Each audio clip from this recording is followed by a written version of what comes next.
Salve, salve galera! Eu e o meu amiguinho aqui estamos aqui novamente para mais uma videoaula de física e nós estamos aqui para dar uma continuidade no assunto termodinâmica. Aconselho, caso você não tenha visto, assistir a videoaula anterior que falava sobre o trabalho nos processos gasosos. Agora nós vamos falar sobre a primeira lei da termodinâmica, posteriormente a segunda e também a eficiência das máquinas térmicas. Nós temos aqui nesta imagem inicial, galera, o cilindro de um motor de automóvel. Nada mais é do que um recipiente com um êmbolo móvel e aqui quando um gás está inserido e recebe calor, ele tende a se expandir e deslocar esse êmbolo, realizando o trabalho, como nós vimos anteriormente. Então, o princípio básico da primeira lei da termodinâmica é um princípio de conservação de energia. A gente injeta calor no sistema, o que vai acontecer? Então, o calor que é injetado, ele gera duas coisas, gera trabalho mais variação de energia. Olha que bacana aqui, ó, essa imagenzinha aqui de um motor. Percebam aqui, essa cor vermelha é quando ocorre a explosão. Olha ali, ó, aconteceu agora. Então, processo termodinâmico aqui, galera. Então, pessoal, diante disso a gente pode então ver como é que é o enunciado da primeira lei da termodinâmica. Então, você injeta calor no sistema, esse calor injetado gera a variação da energia e também gera trabalho. Logo, trabalho mais variação de energia dá a quantidade de calor que foi injetada no sistema. Aqui nesse quadrinho nós temos a letra representativa do trabalho, da quantidade de calor e da variação da energia interna e as respectivas unidades no sistema internacional. Joule, estamos trabalhando com energia. A gente sabe também, isso é praticamente um sentido lógico, que quando a gente ganha algo, a gente atribui sinal positivo. Quando a gente perde, a gente costuma atribuir sinal negativo. Então, se um sistema ganha calor, ele tem uma quantidade de calor positiva. Quando ele perde, a quantidade que a gente anota é atribuído um sinal negativo. E processos que não têm ganho e nem perda de calor são chamados processos adiabáticos. Daí a quantidade de calor no processo é zero. Quando um sistema realiza trabalho, conforme a gente já viu na videoaula anterior, trabalho é positivo. Quando recebe trabalho, o valor do trabalho é negativo. E processos isovolumétricos significam que não existe variação de volume. Então, se não existe variação de volume, não existe trabalho. Então, aí o trabalho é zero. E também a gente precisa saber que quando a temperatura de um sistema aumenta, existe uma variação de energia positiva, e quando a temperatura de um sistema diminui, a variação de energia é negativa. E conforme vimos nos ciclos, a variação de energia interna é nula. Gente, essas questões aqui, aconselho você ler com bastante calma, porque são convenções de sinais que a gente vai usar na solução dos problemas, tá? Então, o problema vai trazer no enunciado: um sistema está perdendo calor. Você vai ter que atribuir sinalzinho lá na hora de tirar os seus dados, sinal positivo ou negativo. Ah, perde calor, o sinal negativo. Vamos a um exemplo de aplicação imediata da primeira lei da termodinâmica. Um sistema gasoso recebe 20 joules de calor e sua energia interna aumenta 5 joules. Calcule o trabalho. E responde se o sistema recebe ou realiza trabalho. Gente, então quais são os nossos dados? Os nossos dados são quantidade de calor, 20 joules. Então ele está recebendo, galera, ó. Então, mais e sua energia interna aumenta. Então, se a energia interna aumenta, ela também é positiva, mais 5 joules. Calcule o trabalho e diga se está realizando ou recebendo trabalho. Para a gente solucionar esse problema, nós precisamos, então, primeiramente, usar a primeira lei da termodinâmica. Calor igual trabalho mais variação da energia interna. Sabemos a quantidade de calor, sabemos a quantidade de variação da energia interna, resta para a gente o trabalho aqui nesta equação. Substituindo, então, calor, substituindo a variação de energia, nós vamos ter agora 20 menos 5, igual ao trabalho. O trabalho vai ser 15 joules. Como o resultado do trabalho foi positivo, gente, o nosso sistema ele realiza trabalho.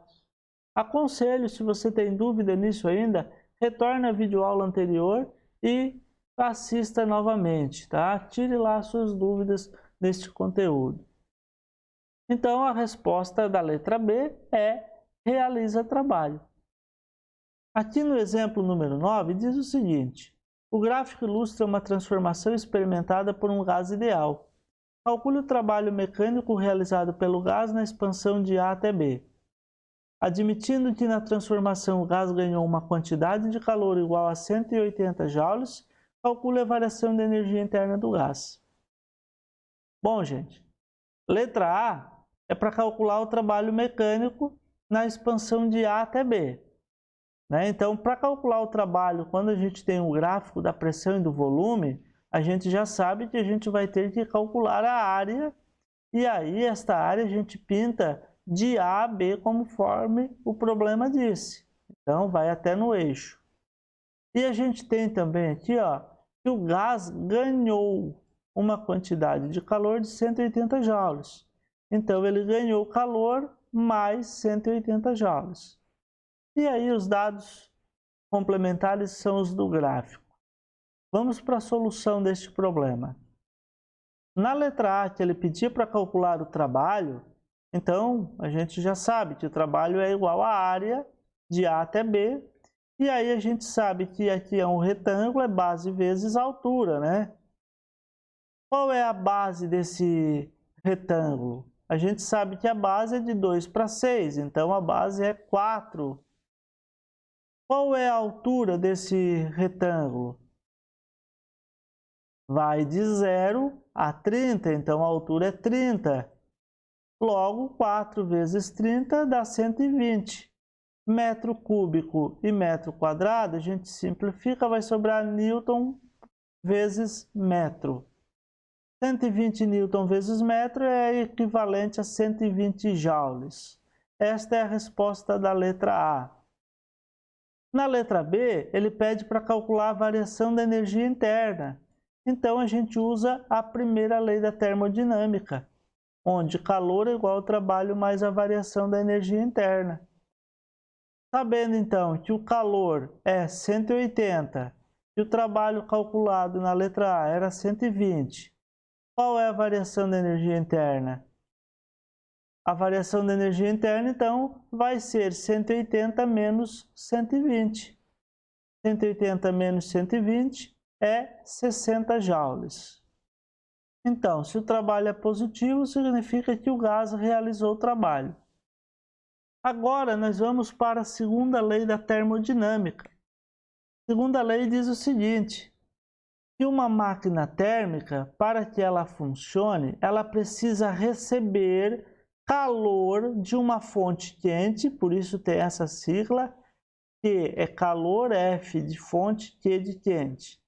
Então, a máquina precisa receber a energia da fonte quente, ela vai aproveitar parte dessa energia para fazer trabalho, e outra parte que ela não usa para fazer trabalho, ela acaba eliminando para fora do sistema, jogando para um reservatório frio essa quantidade de energia não aproveitada. E a gente chama isso de QFF, calor da fonte fria. Novamente, gente, essa lei também é um princípio de conservação. Olha o que está entrando no sistema. Está entrando uma quantidade de calor. O que está saindo? Está saindo trabalho e calor também, só que uma quantidade de calor rejeitada. Então, significa que aquilo que entra tem que ser igual àquilo que sai. É um princípio de conservação. Logo, a gente pode isolar aqui o nosso trabalho da nossa equação e escrever trabalho igual a calor da fonte quente menos o calor da fonte fria. Então, gente, olha só. Quais as unidades que a gente vai utilizar? Trabalho, joule, calor, joule e calor, joule. Tá? FT é fonte quente e FF é fonte fria. Gente, vamos agora compreender o conceito de eficiência ou rendimento de uma máquina térmica. Digamos que a gente esteja fornecendo 100 joules de calor para uma máquina. Então, ela está recebendo 100. Ao mesmo tempo que ela recebe, ela utiliza parte desta energia para fazer trabalho. Então, ela está fazendo uso de 60 joules para fazer trabalho. Obviamente, está sobrando 40, né? Ela recebeu 100, está usando 60. Esse 40 ela está desperdiçando para a fonte fria. Bom, então eu posso dizer o seguinte, que a eficiência dessa máquina é 60 de um total de 100. Então, ela tem um rendimento de 60%. Logo, eu posso escrever a eficiência por essa letrinha igual a 60%. Claro, gente, que aqui foram dados números que facilitavam essa interpretação. 60 de 100. Mas se tivesse dado aqui uma quantia de 250 joules e ela aproveitou aqui 30, aí complica um pouquinho o meio de campo para ter esse raciocínio lógico. Mas existe uma fórmula para fazer isso, tá? 60%, o que é? É 60 dividido por 100. Isso é 0,6, né? Quem era o 60? O 60 era o W. E o 100, quem era? Era o Q. Logo, eu posso dizer então que a eficiência é o trabalho dividido pelo calor da fonte quente. Ou seja, a quantidade de energia aproveitada do total que ela está recebendo. Isto é a eficiência de uma máquina térmica. Algumas pessoas usam a palavra rendimento. Alguns autores usam, ao invés dessa letrinha E, usam uma letrinha parecida com N. Tá? Mas se vocês virem essa ou a outra, a letra não importa, o conceito é o mesmo, gente. Então, para calcularmos a eficiência de uma máquina, só dividir o trabalho pelo calor da fonte quente. Bom, se a gente pensar que a segunda lei da termodinâmica, o trabalho é calor da fonte quente menos o calor da fonte fria, se combinar estas duas equações aqui, ó, a gente vai ter uma terceira. Então, esta equação aqui permite também calcular a eficiência conhecendo o calor da fonte fria e o calor da fonte quente. Tá, gente? É só combinar essas duas aqui e dar essa terceira. Não vou desenvolver aqui nesse momento. As letras que a gente utiliza para a representação e para as unidades estão aqui nessa tabelinha. Lembrando que a gente está usando sempre unidade de energia joule, né? E a eficiência, como o trabalho é joule e o calor é joule, se a gente tem duas unidades iguais, a eficiência não vai ter unidade nenhuma. Por isso que ela é expressa em percentual. Uma questão muito importante, pessoal, é que não existe máquina térmica cujo rendimento seja 100%. Ou seja, não existe máquina térmica que converta toda a energia recebida em trabalho. Então, jamais vocês conseguiriam calcular uma eficiência igual a 1, tá? Não existe isso. Portanto, podemos cruzar esta eficiência aqui, tá, gente? Aqui muitas vezes é perguntado em problemas teóricos. Existe máquina que consiga converter integralmente calor em trabalho? Não. Por quê? Porque não existe máquina térmica 100%. Exemplo número 10 diz assim: um motor em funcionamento recebe 2.000 joules de calor de um reservatório quente durante um ciclo e transfere 1.500 joules para um reservatório frio. Qual é o trabalho realizado pelo motor em cada ciclo? Bom, pessoal, esse 2.000 aqui é o calor da fonte quente, tá? O problema está dizendo aqui, ó, calor de um reservatório quente. E transfere 1.500 para o reservatório frio. Então, esse aqui é o calor da fonte fria, QFF. Qual é a quantidade de trabalho? Trabalho é a letra W. Bom, a gente sabe que o trabalho é a subtração da quantidade de calor da fonte quente menos da fonte fria. Só fazer o 2.000 menos o 1.500. Isso dá 500 joules. Bom, gente, olha como é simples. A máquina térmica, ela está recebendo aqui uma quantidade de calor e ela está jogando para fora uma outra quantidade de calor. Ela recebe 2.000 e perde 1.500. Quanto é que ela aproveita? Ela aproveita 500. É um princípio de conservação de energia. Aqui no exemplo 11 diz assim, que uma máquina térmica recebe 500 joules de calor de um reservatório quente durante um ciclo e transfere 350 para um reservatório frio. Qual é o trabalho realizado pelo motor em cada ciclo e qual é o rendimento do motor? Bom, os dados, calor da fonte quente e o calor da fonte fria. E queremos calcular o trabalho e a eficiência do motor. Bom, a gente sabe que o trabalho é a subtração das quantidades de calor. Então, 500 menos 350 dá 150 joules. E a eficiência é a quantidade de trabalho que ela utilizou, aí, quantidade de energia utilizada, do total que ela recebeu. Então, a gente tem 150 dividido pelo 500. Isso vai dar 0,3. 0,3 equivale a quantos por cento, pessoal? Então, eu preciso saber aqui. Isso aqui dá em percentual quanto? Eu multiplico isso por 100. 0,3 vezes 100 equivale a 30%. E aí a gente finaliza esse problema aqui, né? Bem simplesinho. E para finalizar a nossa temática de hoje, vou falar sobre o ciclo de Carnot. Sadi Carnot foi um físico, tá? E ele pensou o seguinte: será que existe uma máquina térmica que possa render o máximo possível, embora ela não consiga atingir o 100%? Qual é o rendimento máximo que ela pode ter? Então aqui está mostrando, ó, uma máquina térmica que está operando. Ela opera obviamente em ciclo, então aqui existe o ciclo. E ele descreveu que esse ciclo ele obedece aqui a uma transformação isotérmica, uma transformação adiabática, outra isotérmica e outra adiabática.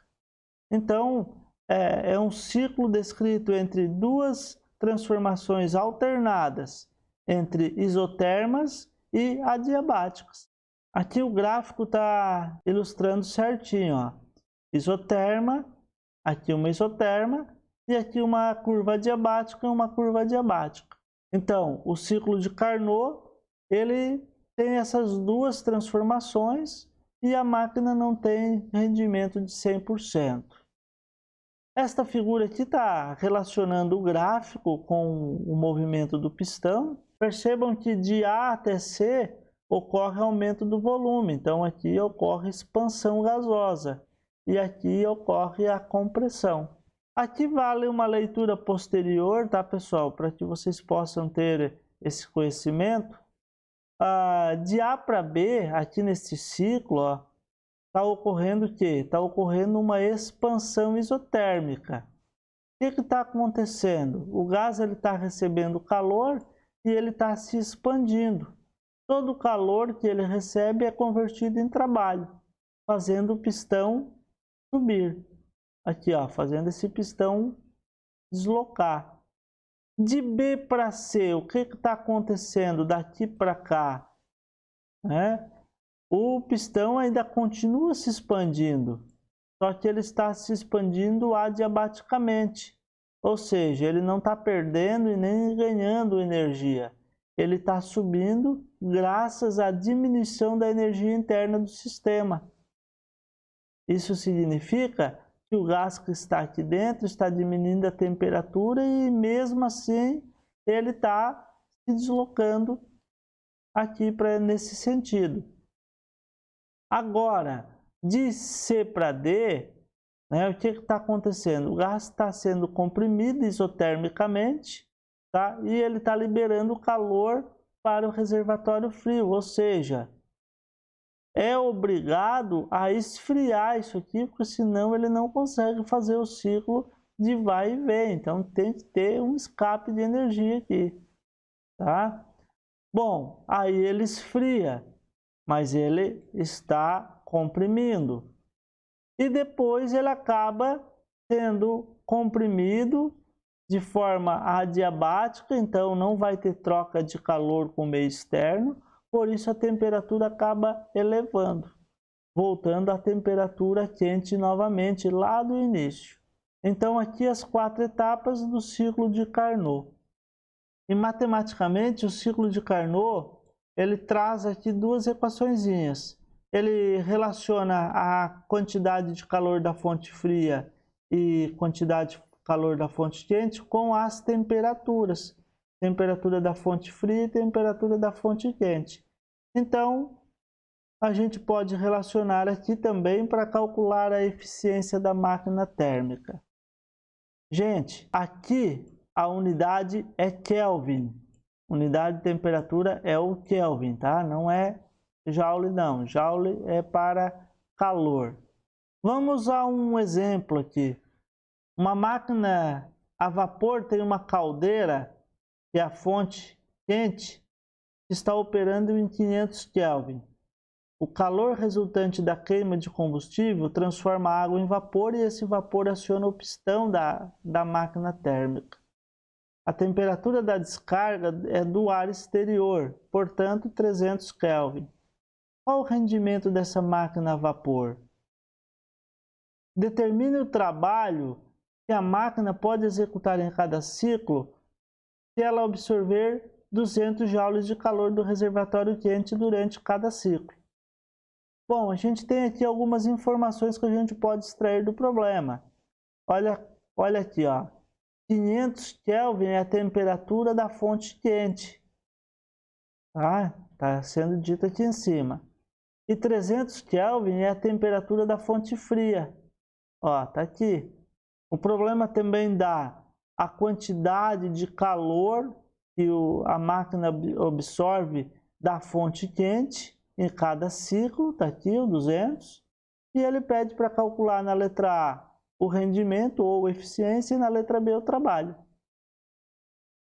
Bom, para a gente calcular essas duas coisas que se pede, a gente usa aquelas 2 relações anteriores. Eficiência é 1 menos temperatura da fonte fria dividido pela temperatura da fonte quente e eficiência igual trabalho dividido pelo calor. Para a letra A, basta pegarmos aqui a temperatura da fonte fria 300 e a temperatura da fonte quente 500. Substituímos. 300 dividido por 500 dá 0,6. 1 menos 0,6 dá 0,4. Então, multiplicando isso aqui por 100, para a gente ter a eficiência da máquina em percentual, nós vamos ter então 40%. Bom, para a gente calcular o trabalho, basta pegar a eficiência e multiplicar pelo calor. O calor foi dado, ó. A eficiência a gente calculou. Só que a gente não vai usar isso aqui, tá, galera? A gente vai usar esta aqui, ó. A eficiência é 0,4, calor é 200, então 200 vezes 0,4 dá um trabalho de 800 joules. E aí a gente finaliza aqui, né, esse nosso tema. Aqui de curiosidade só, galera, eu trago para vocês, né, o que é um motor 6 cilindros e o que é um motor 4 cilindros.